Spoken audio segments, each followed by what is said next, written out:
Good morning, students. Today we are discussing about the myocardial infections. ठीक है, तो हम लोग पढ़ रहे थे ischemic heart disease. Ischemic heart disease में मैंने आपसे कहा था 3 पार्ट में कंप्लीट करूँगा। पहले पार्ट में मैंने इस्केमिक हार्ट डिसीज़ का आपको इंट्रोडक्शन दिया था। सेकंड पार्ट में मैंने पैथोफिजियोलॉजी ऑफ एंजाइना पेक्टोरिस बताई थी, और last part is the myocardial infections. ठीक है, तो मायोकार्डियल इन्फेक्शन कैसे होता है क्या नहीं है, इसको हम अभी डिस्कस करते हैं। ठीक है, now come to the myocardial infections. Myocardial infections is a medical emergency due to the ischemic necrosis. Necrosis मतलब आप पढ़ाई चुका हूँ मैं, डेथ हो जाती है टिश्यू की, that is the necrosis of myocardium muscles. This term heart attack is usually alternatively. देखिए, अगर मायोकार्डियल इन्फेक्शन की बात करें, मायोकार्डियल इन्फेक्शन क्या होता है? एक मेडिकल इमरजेंसी कंडीशन है जिसमें हमने जब एंजाइना पढ़ा था तो एंजाइना में क्या था कि जो ब्लड का ऑक्सीजनेटेड ब्लड है, ऑक्सीजनेटेड ब्लड जिसमें ऑक्सीजन प्रेजेंट है, वो आपकी मसल्स, कार्डियक मसल्स से प्रॉपर तरीके से नहीं पहुंच पा रहा था, इनसफिशिएंट अमाउंट पहुंच रहा था। जब प्रॉपर तरीके से नहीं पहुंच पाएगा किसी भी टिश्यू या किसी भी सेल तक, यानी मायोकार्डियल सेल्स तक या टिश्यू तक नहीं पहुंच पाएगा, तो टिश्यू, मायोकार्डियल सेल्स के टिश्यू होते हैं वो डैमेज होना शुरू हो जाते हैं, नेक्रोसिस होने लगती है उन लोगों में। और नेक्रोसिस होती है उस कंडीशन को बोलते हैं हम मायोकार्डियल इन्फेक्शंस। जो सप्लाई नहीं हो रही थी उससे पेन जनरेट हो रहा था, उस कंडीशन क्या बोला था? एंजाइना। अब एंजाइना अगर लॉन्ग टाइम, एंजाइना काफ़ी टाइम तक अटैक पड़े एंजाइना का, तो बाद में किस में कन्वर्ट हो जाएगा? मायोकार्डियल इन्फेक्शन में। लेकिन एंजाइना वो कंडीशन जिसमें कि टिश्यू डैमेज नहीं होते हैं बट पेन जरूर जनरेट हो जाता है, लेकिन टिश्यू डैमेजिंग कंडीशन होती है वो मायोकार्डियल इन्फेक्शन कहलाती है। ठीक है, due to the lack of oxygen in to the myocardial muscles, the necrosis of the myocardial tissue is, this condition is called as myocardial infection. इसको हम हार्ट अटैक के नाम से भी जानते हैं। क्लिनिकल मैनिफेस्टेशन की बात करते हैं, साइन एंड सिम्टम्स की बात करें तो क्या होता है? Severe pain in the middle chest that may spread to the back, jaw, left arm and can not be revised by rest और नाइट्रोग्लिसरीन्स। बहुत ज़्यादा तेज पेन जनरेट होता है, जैसे मैंने बताया एंजाइना की जो स्टीम कंडीशन है एक तरह से, वो क्या है? मायोकार्डियल इन्फेक्शन है। एक तरह से ये कहते हैं जहाँ एंजाइना ख़त्म होता है वहाँ मायोकार्डियल इन्फेक्शन शुरू हो जाता है। बहुत ज़्यादा सीवियर पेन होगा चेस्ट में, और ये चेस्ट का पेन होगा माइग्रेट के स्प्रेड करेगा हमारे बैक जॉ में, जॉ के बैक पावर पे, लेफ़्ट आर्म, लेफ़्ट शोल्डर की तरफ माइग्रेट करेगा। और ये जो पेन है, इसको हमें पेन से तभी आराम मिलता है जब या तो हम बहुत एकदम आराम करें, बैठ जाएँ शांति से, रेस्ट कंडीशन पेशेंट आ जाए, या फिर नाइट्रोग्लिसरीन होती है। Nitroglycerins are the drugs that dilate the coronary artery. जब कोरोनरी आर्टरी बहुत ज़्यादा डायलेट हो जाती है तो आसानी से उसका डायमीटर बढ़ जाएगा, जिससे ब्लड आसानी से पास हो जाता है। तो नाइट्रोग्लिसरीन दें या तो, या रेस्ट करें, तभी उसको कुछ उस पेन से रिलीफ मिल सकता है ऑफ एंजाइना पेशेंट की, वो सॉरी मायोकार्डियल इन्फेक्शन पेशेंट के लिए। दूसरा क्या है? एंजाइटी है, रेस्टलेस है, स्वेटिंग है, नॉजिया है, लो ग्रेड फीवर है, ब्लू लिप्स है, और हैंड में ब्लू लिप्स एंड हैंड्स में भी प्रोड्यूस। ठीक है, तो ब्लू लिप्स हैं और हैंड भी कभी कभी क्या होते हैं? ब्लू टाइप के हो जाते हैं। ब्लू लिप्स एंड हैंड भी कभी क्या होंगे? ब्लू हो जाते हैं, मतलब प्रॉपर अमाउंट में ऑक्सीजनेटेड ब्लड नहीं पहुंच पाता, वो ये कंडीशन बन जाती है। लेकिन कभी कभी ऐसा होता है कि 20% of the patient do not experience any above symptoms, silent heart attack होता है, जिससे वो हम देखा होगा आप लोगों ने कि कुछ पेशेंट ने जो सोते रहे थे, सोते सोते उनका हार्ट अटैक पड़ा और वहीं ख़त्म हो गए, पता भी नहीं लगा। उस टाइप के हम हार्ट अटैक को बोलते हैं साइलेंट हार्ट अटैक, जिसको हम ईसीजी के हेल्प से डिटेक्ट कर लेते हैं। लेकिन 20% केसेस ऐसे हो सकते हैं। वो क्यों होते हैं? बेसिकली क्या होता है उसमें, मैं भी आपको बताऊंगा कि उसमें जो आपका कोरोनरी आर्टरी में एथेरोस्क्लेरोसिस हो चुकी है, प्लाक बन चुका है, उसमें अचानक से सडनली एक इम्बोलिज्म या फिर ब्लड का क्लॉट फंस जाता है, जिसके कारण एकदम ब्लॉकेज ऑफ कोरोनरी आर्टरी हो जाती है। और एकदम ब्लॉकेज को कोरोनरी आर्टरी हो जाएगी, बिल्कुल ब्लड नहीं पहुंचेगा, सडनली क्या होती है? नेक्रोसिस होती है, सडनली डेथ हो जाती है। तो वो कंडीशन होती है। पैथोफिजियोलॉजी की बात करें तो severe blockage of coronary artery lead to the great reduction in the blood supply to the heart is the most common cause. मैंने आपको बता ही चुका हूँ कि जब कोरोनरी आर्टरी में बहुत ज़्यादा ब्लॉकेज हो जाएगा, जिसके कारण ब्लड आपका मायोकार्डियल मसल से बिल्कुल नहीं पहुँच पा रहा ऑक्सीजनेटेड ब्लड, तो उस कंडीशन, ये कंडीशन मेनली रिस्पॉन्सिबल होती है मायोकार्डियल इन्फेक्शन के लिए।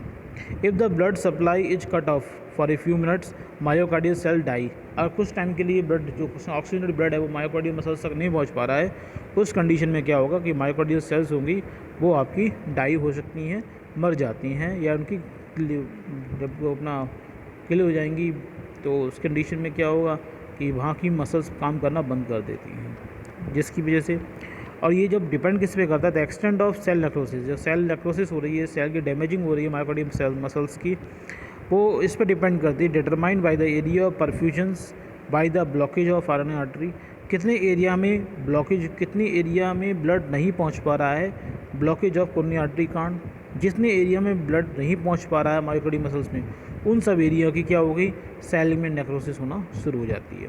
दूसरा किस पर डिपेंड करता है, एक्सटेंट ऑफ ब्लॉकेज, ब्लॉकेज कितना है, ब्लॉकेज बहुत ज़्यादा सीवियर है तो बहुत ज़्यादा जल्दी डेथ होना शुरू हो जाएगी, ब्लॉकेज हल्का सा कम सीवियर है तो डेथ के चांसेस, डेथ की रेट है वो कम रहेगी। इसके अलावा ड्यूरेशन ऑफ ब्लॉकेज, कितने टाइम तक वो ब्लॉकेज रहता है, ब्लॉकेज बिल्कुल ब्लड का सर्कुलेशन बिल्कुल ब्लॉक हो गया है, बहुत ज़्यादा समय के लिए होगा तो बहुत ज़्यादा टिश्यू नेक्रोसिस होंगे, बहुत ज़्यादा tissue necrosis of myocardial cells के होंगे जो बहुत ज़्यादा हार्मफुल होंगे, जिसकी वजह से क्या होता है हार्ट के अंदर कॉन्ट्रैक्टिलिटी पावर बंद हो जाती है, और जो लीड करता है किसके लिए, कंजेस्टिव हार्ट फेलियर की। जब कंजेस्टिव हार्ट फेलियर होगा, जब ब्लड पंप नहीं कर पाएगा तो लास्ट में क्या होता है, वो कंडीशन हो जाती है कि सडनली उसकी डेथ हो जाती है। जैसे हम आगे देखेंगे, जैसे मैं आपको बताऊँ, या तो सीवियर आर्टरी एक्लूजन हुआ, मतलब कोई क्लॉट आके फंस गया, या फिर क्या हुआ कि कोरोनरी आर्टरी में बहुत ज़्यादा एकदम कॉन्ट्रैक्शन हो गया, वेसोस्पाज्म हो गया, या एथरोमा। एथरोमा मतलब क्या हुआ कि जो आपका प्लाक जमा हुआ था वो प्लाक इतना ज़्यादा 90 से 90%, 95% तक प्लाक फॉर्म हो गया, जिसके वजह से ब्लड कम फॉर्म हम पास हो पा रहा है। तीनों कंडीशन हो सकती है, या तो ऐसी कंडीशन हो सकती है कि एकदम क्लॉट आके फंस गया, या फिर ऐसी कंडीशन हो सकती है कि बहुत ज़्यादा सीवियर वेसोस्पाज्म हो गया, या फिर एथेरोस्क्लेरोसिस 95% तक पहुंच गया। उस वजह से क्या होगा कि तीनों कंडीशन की वजह से क्या हो गया ये तीनों कंडीशन की वजह से क्या होगा कि reduce of blood flow, blood जो फ्लो है वो आपके को मायोकार्डियल मसल्स में कम हो जाएगा, और जब एकदम कम हो जाने की वजह से क्या होता है, मायोकार्डियल इन्फेक्शन करता है, और मायोकार्डियल इन्फेक्शन की वजह से क्या होगा, जब टिश्यू डैमेज होना शुरू हो जाएंगे, टिश्यू डैमेज होंगे तो उससे टिश्यू की जो पंपिंग कैपेसिटी होती है वो डिफिशिएंट यानी कम हो जाती है। जब पंपिंग कैपेसिटी कम हो गई तो कंजेस्टिव हार्ट फेलियर भी होगा, और साथ में शॉक क्यों हो जाएगा, क्योंकि आपका ब्लड फ्लो है प्रॉपर अमाउंट में ब्रेन भी नहीं पहुंच रहा है, तो ब्रेन में नहीं पहुंचेगा तो शॉक जैसी कंडीशन डेवलप हो जाती है, और शॉक भी डेवलप हो रहा है, कंजेस्टिव हार्ट फेलियर भी हो रहा है, जिसके बाद में क्या होती है, डेथ जैसी कंडीशन हो जाती है। दिस इज़ द रिव्यू कि मायोकार्डियल इन्फेक्शन से किस तरीके से किसी भी ह्यूमन की डेथ हो सकती है। तो मायोकार्डियल इन्फेक्शन जब हो जाएगा तो टिश्यू डेथ हो जाएंगे।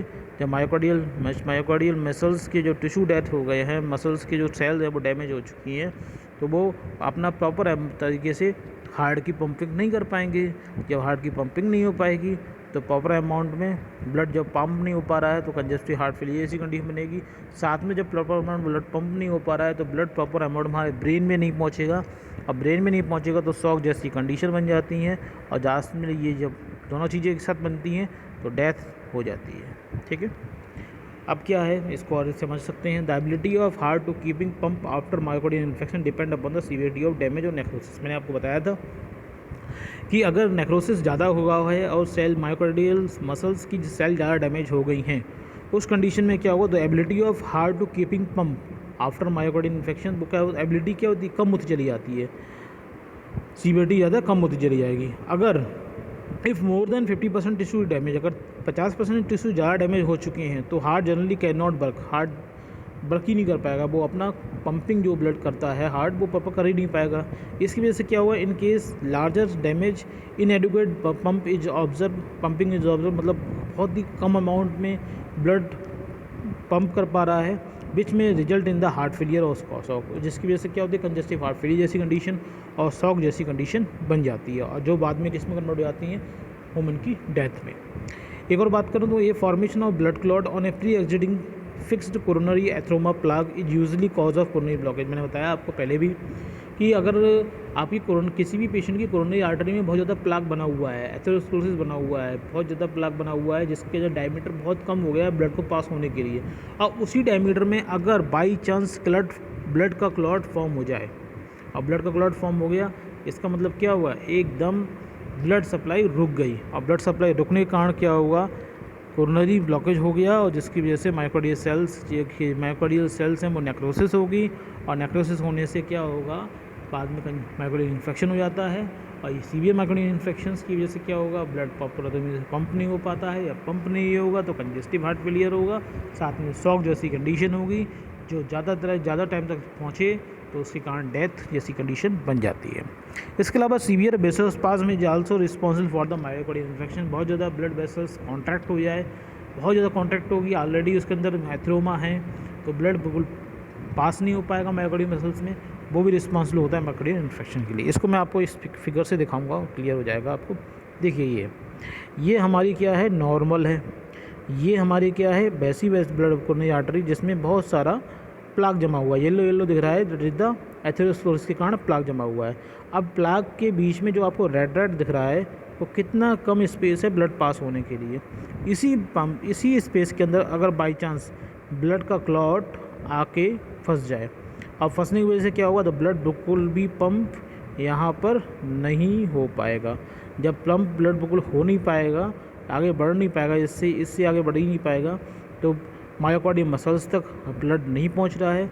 जब ऑक्सीजनरी ब्लड नहीं पहुंच पाएगा तो टिश्यू में नेक्रोसिस होगी। टिश्यू जब नेक्रोसिस होते हैं उस कंडीशन में मायोकार्डियल इन्फेक्शन बोलते हैं। अब जब ज़्यादा सीवियर नेक्रोसिस होती है तो उसकी वजह से क्या होता है, heart pump proper amount blood pump नहीं कर पाएगा। जब पंप नहीं कर पाएगा तो कंजेस्टिव हार्ट जैसी कंडीशन बनेगी। कंजेस्टिव हार्ट फेलियर के साथ साथ शॉक जैसी कंडीशन जब बनेगी, जब ब्रेन में प्रॉपर अमाउंट में ब्लड नहीं पहुंच रहा है, और दोनों ही कंडीशन रिस्पॉन्सिबल होती हैं डेथ के लिए। ठीक है, तो ये कंप्लीट हुआ आपका मायोकार्डियल इन्फेक्शंस। मैंने आपको दोबारा क्लियर कर दूं, इसको हम समझें तो ऐसे कर सकते हैं, इस पूरी प्रोसेस को, हार्ट की प्रोसेस को देखिए। स्टार्टिंग जो डिसऑर्डर की होती है इस्कीमिया हार्ट डिसीज़ की, वो स्टार्टिंग होती है एथेरोस्क्लेरोसिस से। पहली फेज़ में एथेरोस्क्लेरोसिस होगा, यानी कि जो कोरोनरी आर्टरी है उसके अंदर फैट प्लाक डिपोजिट होना शुरू हो गया, और डायमीटर जो पासेज ऑफ ब्लड का है वो कम हो गया। ठीक, अब एथेरोस्क्लेरोसिस कंटिन्यू बना हुआ है, उसको हम हील नहीं कर रहे हैं, उसको हम ठीक नहीं कर रहे हैं, तो वो चेंज किस में होगा, एंजाइना में। किस में, एंजाइना में। अब एंजाइना में क्या होता है, जब हम बहुत ज़्यादा, कोई पेशेंट बहुत ज़्यादा वर्क कर रहा है, एथेरोस्क्लेरोसिस है, बहुत ज़्यादा प्रैक्टिस कर रहा है, बहुत ज़्यादा एक्सरसाइज कर रहा है, उस कंडीशन में उसको पेन जनरेट होगा, और जैसे ही वो रेस्ट करेगा तो उसे आराम मिल जाएगा।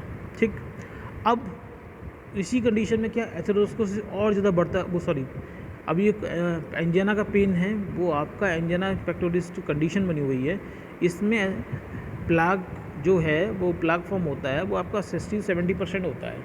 अब ये जब 90% पहुँच जाए, साथ में कोई भी ब्लड का क्लॉट आके वहाँ पर फंस जाए, और फिर फंसने के बाद में ब्लड बिल्कुल पास होना बंद हो जाए, तो वो कंडीशन किस में पहुँचती है, मायोकार्डियल इन्फेक्शन में।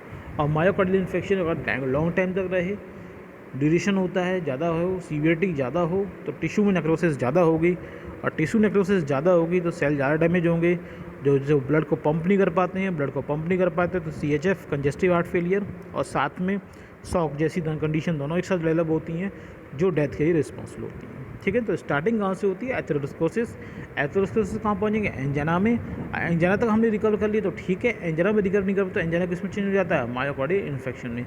और मायोकार्डियल इन्फेक्शन की वजह से क्या होती है, CHF और शॉक जैसी कंडीशन दोनों एक साथ डेवलप होती हैं, जो बाद में डेथ में कन्वर्ट हो जाती हैं। इस तरह से हार्ट अटैक होकर किसी भी ह्यूमन की डेथ हो जाती है।